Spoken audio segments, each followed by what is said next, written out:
Hello everyone. Today we are going to find a hill and we are going to ride up that hill.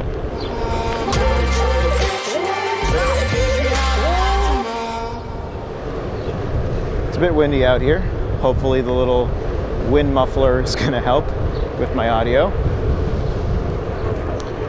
I appreciate the feedback that you all have been giving me on these types of videos. Good to know that they are helping some and entertaining others.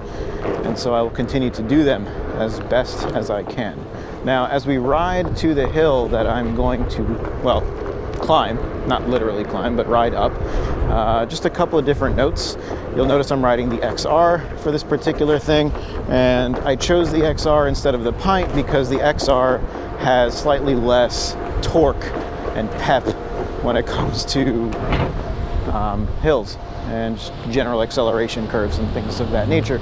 And I chose it just to show you that even with the slightly lower torque of a board like the XR, you can still climb hills relatively safely if you just follow a couple of different steps and principles. Now, that was a horrible dismount. Do not do anything like that. I want to note that the tire on the board is the Flight Fins Hoosier Whisper Slick, and that is noteworthy because the stock tire on most one wheels, meaning the full-size ones, the V1, the Plus, and the XR, are the Vega 11.5 by 6.5 6-inch rim. That's important to note because most of the aftermarket tires that people will put on those kinds of boards are actually a little bit smaller. Diameter, nominal diameter at least, of 11 inches. That may vary depending on your inflation pressure. The tread width is usually 6 inches and the rim size remains the same. It's a 6-inch rim. I mentioned that because it's important to note that a slightly smaller tire on the same motor will increase your torque just a little bit. So smaller tires on an XR or a Plus will give you slightly increased acceleration, slightly increased braking, and will also lower very slightly your top speed. A lot of, well, I'm not gonna say a lot of people don't talk about that. I haven't seen it spoken about very much in terms of how a tire change will affect the ride of a board. Usually it's a discussion about carviness and turning ability and nimbleness as opposed to the very brick-ish feeling of the Vega.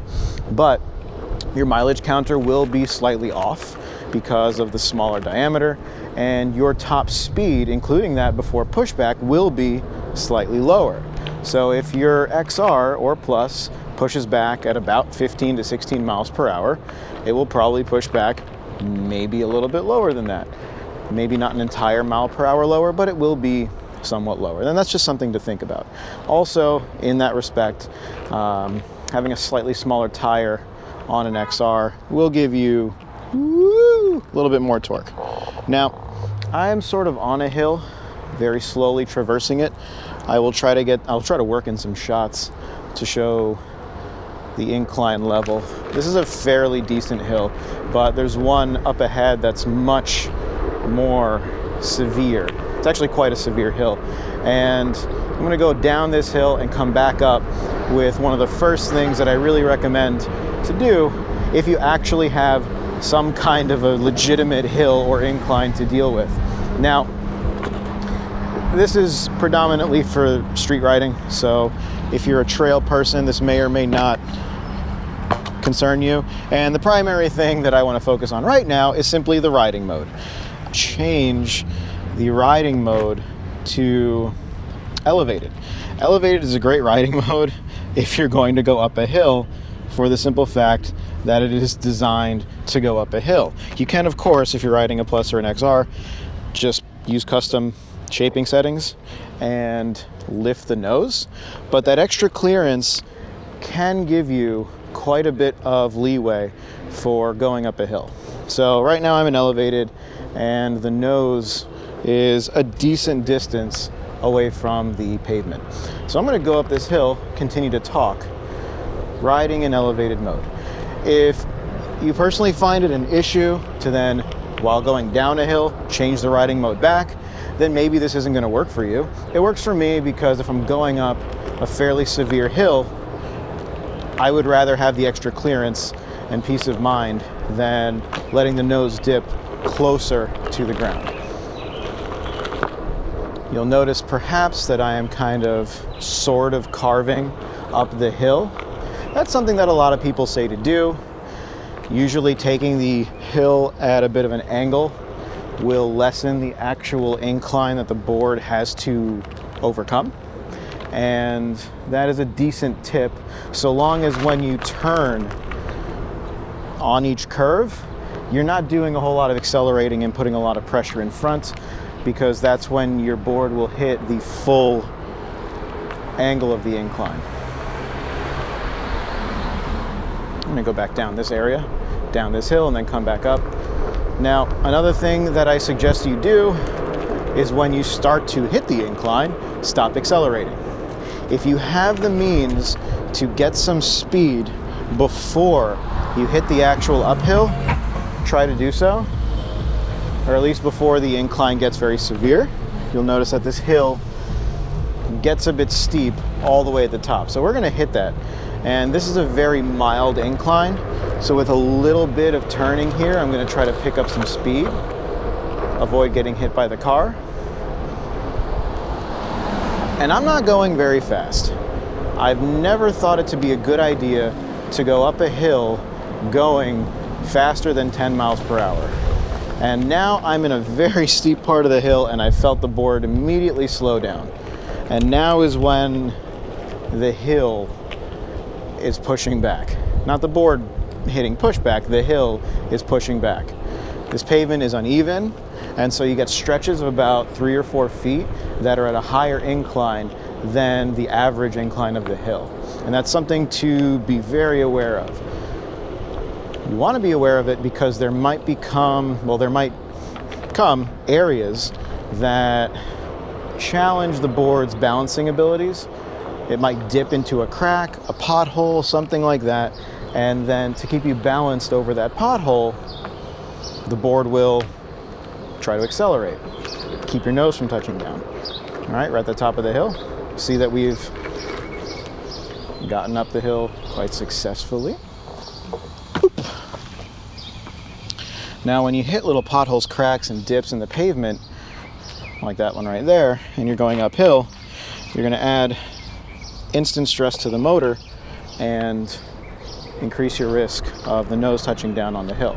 Now, this isn't that big of a deal provided you're not speeding up the hill, regardless of which board you're riding. Going down the hill on elevated mode isn't the worst thing in the world. It feels like I'm already just hitting pushback. The angle is super uncomfortable, but it's not the worst. The tail's probably not going to drag, even on a fairly steep incline. You just have to be wary of braking or having to brake very fast downhill. The board would touch down very easily. So we're going to try that hill one more time. And I realize that I may or may not be giving you a whole lot of punctuated tips on riding up the hill. And really it's because it's a matter of keeping a few important things in mind and then being mindful of how your board is acting. Because your rider weight, the temperature that's outside, and therefore the temperature of the board will come together with the incline of the hill and dictate how your board performs in that specific scenario. So you want to approach new hills with a very healthy dose of skepticism as to whether you and your board can actually make it up in the same way you've made it up other hills in the past. So this is a hill that I've gone up very many times, usually on the Pint, and even on the Pint with the increased torque and a full battery, I've felt the board struggling a little bit, which is interesting because one of the marketing bits about the One Wheel is how it crushes hills. This is a hill that crushes most instances when I'm riding on the One Wheel. This XR is at full battery. At least when I left, it was at about 99%. And my battery health is fairly decent, especially for this thing being about 1.5 years old. So, elevated mode, slight carves Now the carbs are optional. I kind of like them, especially if you want to pick up a little bit of speed. Do so before the turn. But in the instance that a car is coming, carving may be broken up, and then you kind of got to recover into some speed. I think once you've got about 8 miles per hour or so, you can pretty much hit the hill at a constant speed and not worrying about over-accelerating, over-exerting the motor. This is a very bumpy patch. I've hit that on the Pint before and had the nose dip. And then once we're at the top of the hill, we carve out of it, and now it starts to dip back down. And we're faced with the choice, do we want to dismount and change the mode back to what we were riding in previously, or do we want to just stick it out and ride and elevate it down the rest of the hill? What I'm going to do now is switch the mode back to Mission, and here we go, Mission. I'm going to try that hill again. Mission on a really nasty steep hill, and I realize this hill is very hard for you to see on the GoPro, given both the wide angle and the angle shifts that happen as I'm holding the GoPro on the pole. But this is not a tiny little hill. It's a long hill with bumps in the pavement, and it's a bit intimidating when you feel the nose dip, because it happens right about halfway. So, and we'll curve around here. This incline's also a little bit nasty. So riding back down on Mission's much more comfortable because it's more familiar than riding downhill on Mission. So Mission is a flat riding profile, riding mode, and so going uphill in Mission allows the board's nose to come a little bit closer to the ground. And I generally, if I'm on a ride and I hit an incline in the middle of said ride, I will just leave it and approach the hill with a little bit more caution, paying a little bit more attention and leaning a bit farther back to just prepare myself for the possibility that the nose drops down and the board tells me to go F myself. And so I'm taking this much more slowly, carving much more cautiously. And again, this hill is fairly familiar, bump. But if you're hitting a new hill, you're really gonna want to have your eyes wide open and just be ready to hop off the board in case that you hit a bump that the balancing cannot compensate for. And then we are free. Free from the terribleness of that incline, and now we head back down. So, hills, inclines, they can be kind of tricky. They can be extremely intimidating if you're not used to them, but in my opinion, they are one of the most fun things to do. I'm fortunate enough to live in a neighborhood with a lot of hills and a lot of inclines and weird little ways that the streets kind of curve around. And so having that anticipation, that mild anxiety of, is my board going to just scrape the nose and is it going to toss me off? That's a whole lot of fun.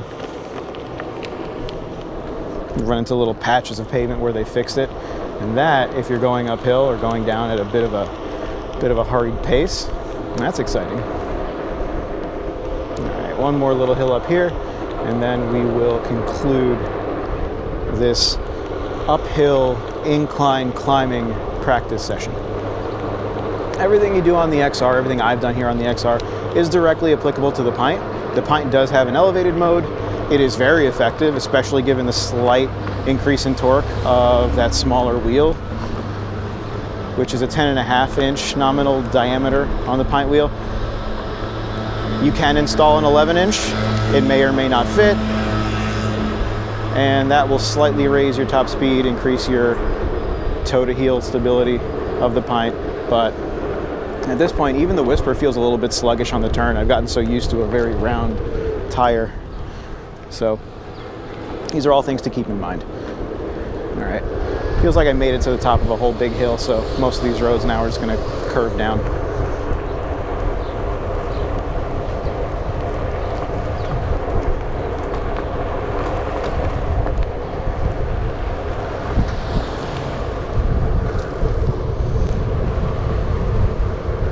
Thank you for watching. I hope this was helpful, even remotely. But quite often I'll see people on Reddit posting an unfortunate nosedive with injuries resulting from riding uphill. And uphills should not be treated at all like flat ground, and even slight inclines, if you're used to just riding on flat ground at higher speeds, they can be tricky, they can be harmful, and you can get injured. So thank you for watching. And remember, when you hit a really big hill, slow down a bit, pace yourself, consider changing the modes, and most importantly, the trick is to not fall.